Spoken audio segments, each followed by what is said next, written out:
Welcome back everybody to the SLTV Pro Series Season 11. It is the playoffs for it. Central Fear versus Scary Faces in this best of 3, where this is going to be game number 2, Scary Faces. They have to win this one, otherwise they will be out of the tournament already with their first best of 3. They definitely don't want that to happen, whereas Central Fear, they just want to take this easy 2-0 and then advance to the next round. But we're HeflaTV, your English coverage for this. I'm Couchor and hopefully I'm joined by more Rage. Please, man, are you here? Top of the morning to you. I don't know. Can you hear me? Houston, do we have a problem? No, we have liftoff, man. We have liftoff. Oh, beautiful. So we saw EG run some mile in a Lena core role last night, and we see Scary Faces prioritize it here in the first pick of this second game. So looking perhaps to pull out a pocket strat here on the brink of elimination. It definitely looks like it. I mean, Lena, first pick, it's... To be honest, I guess you don't really want to give any idea about what you're going to run to the enemy with the first pick, for example, but is it a hero that needs to be picked up as first? I mean, Lena almost is never picked nor banned for that matter as well, so I just think there would have been like better options maybe, or maybe they really have like some super massive secret strat. I have no idea. Yeah, definitely a little bit questionable to be picked up that early on, but as you mentioned, it does leave them a little bit of variability. She can be run in both a core and a support role. Of course, you're never going to see her run in the safe lane, but I have seen it run mid to pretty decent effect, and getting up an early Laguna Blade with the pure damage that now does pierce magical immunity is pretty darn good. But they pick up the Omni Knight for themselves, so really that's only going to go through BKBs that are built by this LC and whatever other heroes come out for Central of Fear here. So interesting choice from Scary Faces. I'm going to assume this Lena will be in a core role, as Omni Knight Lena is a pretty lackluster support duo. Unless we see the Omni in the off lane. Wasn't a big fan of the Queen of Pain in the off lane. Really liked to see Queen of Pains get a lot more farm, and last game felt like that was a bit underwhelming, so we'll see if Scary Faces are able to rectify that issue in terms of their farm distribution in this game too. Yeah, it's... I mean, I'm just pumped to see Alina, because I've always wanted to see Alina. Every now and then I see it as well. Most of the time, unfortunately, it fails miserably. Yeah. But if you just take off, for example, get the Aghanims as well, you just have so much damage all of a sudden, even going through BKB as well. So if the Lina gets a reasonable amount done, and it might be depending on what role they're going to play it in, but up against Legion Commander, for example, he duels somebody who is not the Lina. There's the Omni Knight to help with the purifications, keeping the targets alive. Then Lina comes in with his own stuns and just magic nuke against Legion Commander. So they're going to have to be really careful of who they're going to duel if you're Central of Fear. Yeah, they're going to have to prioritize this Omni Knight, and that's definitely part of the reason for that direct pickup after the LC. Excuse me. The Purification is nice, then the Repel to follow after, and even the GA, if necessary, can definitely keep up the duel target for at least the duration of the duel and deny the extra damage from the LC, if not keep them up indefinitely, and they're able to kill that LC off. But we'll see a Troll Warlord pickup here, so that's going to add a little bit of push to their lineup with the Battle Trance. That's something they lack a bit in their first couple picks, so it does allow them to supplement their physical damage and turn it into structural damage if need be. But once again, they're relying a little bit heavily on physical damage here with their first two cores up against an Omni Knight. So a little bit of a questionable draft in my opinion thus far, but we'll see how they're able to make it work. We'll see the Naga Siren and the Skywrath Mage banned out from Scary Faces, and that responded with an Ogre and PA ban from Central Fear. So a little bit of a last meta type banning phase for both teams. So for Central Fear, last game we saw that they pretty much didn't go for a fight until Terrorblade was first of all huge, and second of all they got the Diffusal Blade. Who's going to be the Diffusal carrier? And oh, never mind, that's going to have to wait. We have a Pudge. Putka is in the pool, so very interesting. I'm not sure if this will be a safe lane Pudge. They do have the Lena here. So that'll be interesting to see, and we will see the Snowball from Cobalt to Dusky is going to be picked up, and really, really a lot of physical damage on this Central of Fear lineup into an Omni Knight. I really do worry for their ability to kill down a target while this GA is up. Well, it's definitely not too bad. I mean, Snowball has saved quite a lot, or quite a lot of people from just harm's way. You can even like Snowball dodge Hook, I guess, if you're really fast on it. But, I mean, I don't really know what to expect from the task, to be honest. It's definitely a decent enough hero, but I am way more excited about what the hell or how the hell Scary Faces are gonna play their lineup. Yeah, it will be interesting. Perhaps they do something Jenkins-esque and run the Pudge pulling into the mid lane with his hook. Who really knows thus far? That's definitely something you mentioned early on, is they have left their draft fairly open. So you do see some pretty standard bans from Central of Fear in the PA and the Ogre prior to that pickup. And now they're going to pick up the Dusa here. So this is almost surely a support Lina unless they pick up a support in their last role here. They do have the ability to scale into the late game, much like Central of Fear did in the previous game. So perhaps they're looking to create space with the Omni Lina Pudge +1 and just let this Medusa get fat. Of course, she's not as good of a split pusher as is the Terrorblade, but she does clear waves pretty quickly with that split shot and can farm up the Ancients fairly well. So it will be interesting to see if they're able to create space for her early on.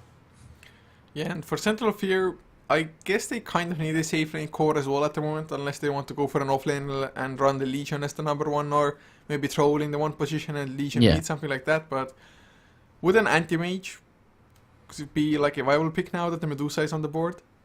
It's pretty good versus the Lina with the spell shield. I don't mind that at all. It does make them pretty melee heavy thus far, so I wouldn't mind a ranged carry from them either.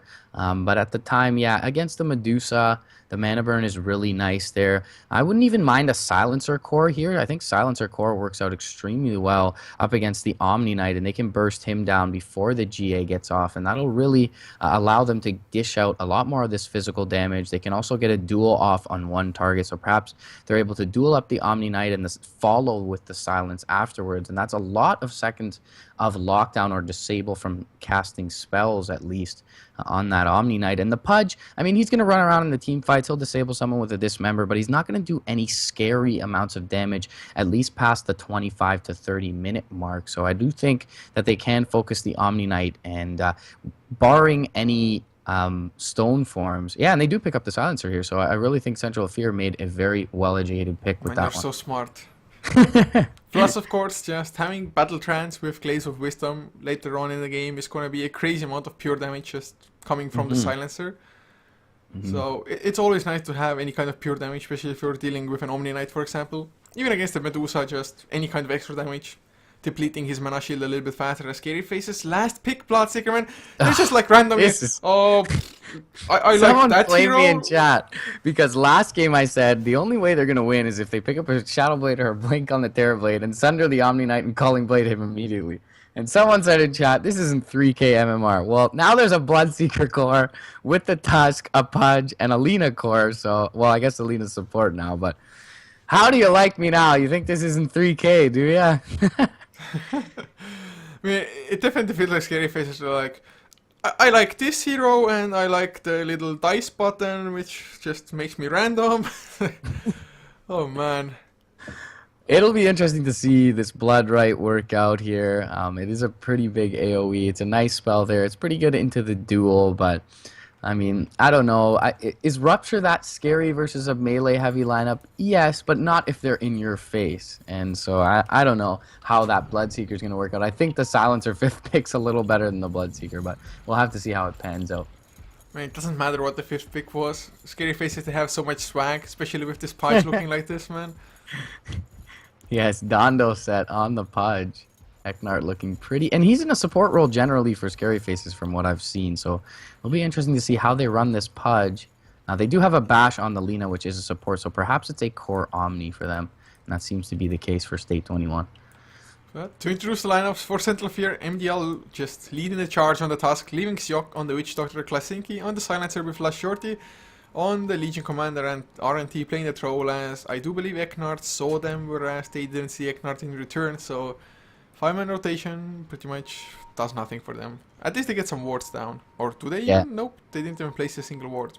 Too much swag with those cosmetics. They were a little bit intimidated by it, but either way, for Scary Faces, Eknart going to pick up the safe lane on the Pudge. He's going to be accompanied by a Bash on the Lina and Quista on the one position. Medusa, State 21, taking up the mid on the Omni Knight, and will be an off-lane Bloodseeker for Shadowway.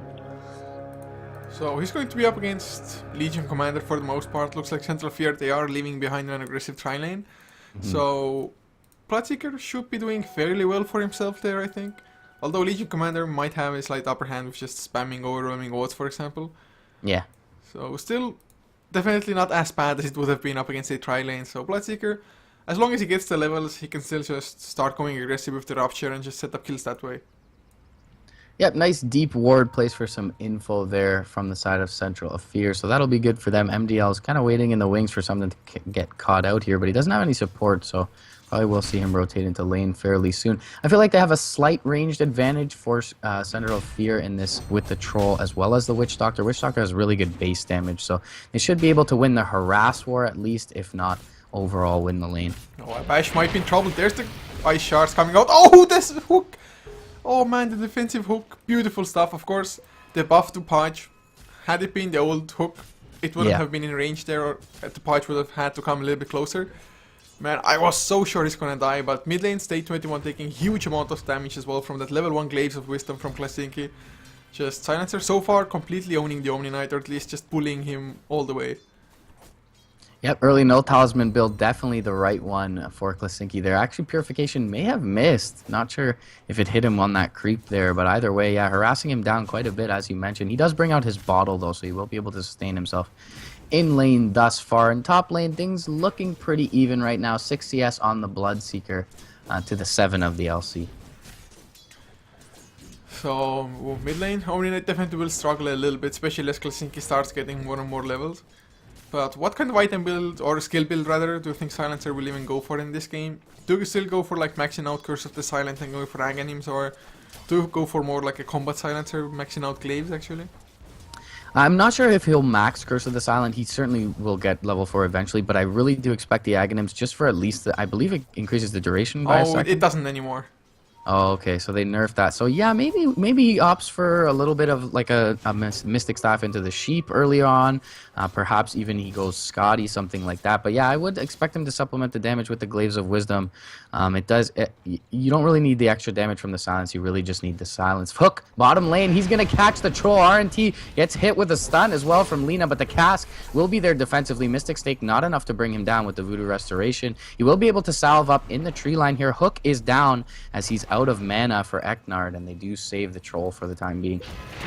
Yeah, nice Ice Shards landing onto Quista as well. Not the best target to go for with the mana shield. It's only level 1, but looks to be enough, especially with a nice double man light striker. Oh, the arrow to follow up as well. First blood goes to the Bloodseeker of all heroes in the meantime. 2-0 start for Scary Faces. How the hell does a Bloodseeker kill a Legion Commander solo? I have no idea. Must have hit the blood right. He did have 2 points up in the Thirst, so was able to chase him down. And unfortunately, the fight recap only showing the death of the Witch Doctor, so we can't check that out. But yeah, big win there for Shadowway. He's sitting on level 5, and they also get 1 kill in the bot lane as well. Nice hook by Eknard. It's just the Light Striker, a fairly long duration early on, I guess 1.6. At least if we landed it on 2 heroes as well. Yeah. So, really well done. Central of Fear, they had the Invis rune on task. I don't think it was the best reveal of the Invis as well. Of course, probably they were hoping to get a better initiation anyway, but RNT got hooked before the task came in with the Invis to begin with. So, a little bit unfortunate for them. Looking at the farm though, Medusa, only 4 lasted, so Quista, although they got the kill on the lane, he's just not getting too much farm anyway. But it's going as well as can be expected. There's the snowball though, and oh my god, the bash. The hook comes out. Shiok might be the counter kill here under the tower. He's gonna go down. So, it's a trade, a support for support, but Eknard, he is just getting those flesh heap stacks going. Yeah, it's a win for the defensive try anytime you're trading kills like this, because they'll have a little bit of better time farming and keeping the creep equilibrium underneath their towers. So definitely worthwhile for Scary Faces, to trade 1 for 1 in these engagements. And the score is now 3 for 1, 4 minutes in. Now the only bright spot really is Klasinki in the mid lane for COL, but you see the Omni Knight, State 21 now has 22 CS and is actually surpassed the Silencer thus far. Yeah, doing fairly well for himself, and Bloodseeker, he gets another kill, oh my god. Well, I completely missed that because I was checking out mid lane, but this time the Rupture was used, so it's a little bit better. You of course got the level advantage from the first kill. Oh, the hook bottom lane! Snowball formed immediately though. The slows come out, Snowball connects on literally every single hero on the tri lane. Paralyzing Cast bounces between the heroes as well. Abash probably gonna stay alive, although takes quite a lot of damage herself as well. But the EPs are coming, they're gonna have to back off now. Maybe even a hook. Shock dropping extremely low. The tower might even get the kill. Nope. Voodoo Restoration a tad too strong, but the hook. Nope. Creep wave comes in. Eknar still waiting for it. He's not giving up on the kill, although maybe he should have. The whirling axe is already once again paralyzing cast. Snowball to follow. So Eknar overextending a little bit there. But it's still not all that bad. Yeah. With 2 solo kills on Shadow A, I mean, they're not too worried about losing a support Pudge that often. The thing was that he did have vision from the Thirst, so I feel like he kept chasing because he felt as soon as there was an opening, he could grab that. But Voodoo Restoration brought him back up above 40%, and he overextends a little bit and feeds his life over. So, mid lane, 31 last hits on the Omni Knight compared to 24 on Silencer. Although Silencer got a really good early start, I guess ever since the bottle came out and just Omni Knight bottling up some runes, bottle crowing as well if need be, has really kept it up and doing really well for himself. The thing is that Klasinki cannot do anything at all with the last word. Or at least theoretically he shouldn't be able to, although State this time around didn't go for the repel. For some reason just purified himself up instead, I think. But he's gonna find a haste rune now, and with this haste, do we have enough mana for a Rupture on Shadow Egg? No, he's a little bit short, although in 5 seconds he's gonna have enough. With a Rupture into an Omni Knight coming in, should be an easy kill onto the Legion. Yeah, they're actually going to run into each other in the forest. He's got the haste rune with the degen aura. He'll be able to chase him down, body block him up. Purification is there. There's the Rupture from range. He will be able to press the attack, but it doesn't purge off Rupture. And that would be a little OP if it did. And they will be able to just back out. Actually, TP's in here from Shock. And he'll get purified up from range from State 21. Easy second kill. Not sure why he didn't cancel that one. Mid lane, hook onto Klasinki as well. Abash right-clicking him down with the Rot there. One more right-click from the Lina. And they'll bring down the Silencer. That's a 3-0 across the map. Going Scary Face's way. So, I have no idea how SFZ are doing, but Quista, his man fighting RNT might survive with the magic stick usage as well. RNT nice bash. gets a few bashes indeed. Oh god, a few more right clicks, not gonna follow up. So close to getting the kill, but Scary Face is just... Especially this Bloodseeker, I mean, 3-0 and 1 already. How the freaking hell? And not only that, he's leading the CS chart with 41 last hits and 16 denies as well. Eknar posturing up in the trees looking for a hook here. He'll actually drop a ward in lane for a little bit more vision. And it looks like Last Shorty really is doing poorly. Only 19 CS on this LC. 0-3, 200 gold, boots, and a stout shield right now. And he's going to be really hard-pressed to find any momentum in this mid-game. And that blink is going to be extremely delayed. Well, at least they still have the global silence to work with. I mean... It's a pretty long cooldown on the global silence, but you can still like do well into global silence. Another Rupture onto Less Shorty though. Oh my god. Sucks to be a Legion commander. Might even do well under the tower here onto Shadow Egg. Never mind. Gonna have to outrun the Light Strike Ray, but when you're trying to run with a Rupture on you, it just doesn't work out. Especially with increased movement speed from overwhelming odds. So already this Pub Seeker 4-0 picked up the Blade Mail. It's got his normal icon this time. Doesn't look like the greatest item in history. And we will see Shock as well as MDL postured up in the trees in the bot lane. Perhaps they go for Quista here. RNT is going to throw out the Whirling Axes, both melee and range. Shards are going to whiff, however. Cast comes through, but there's no Death Ward. Hook back onto RNT. He's under the tower. He's going down. And TP's in even from State 21 there.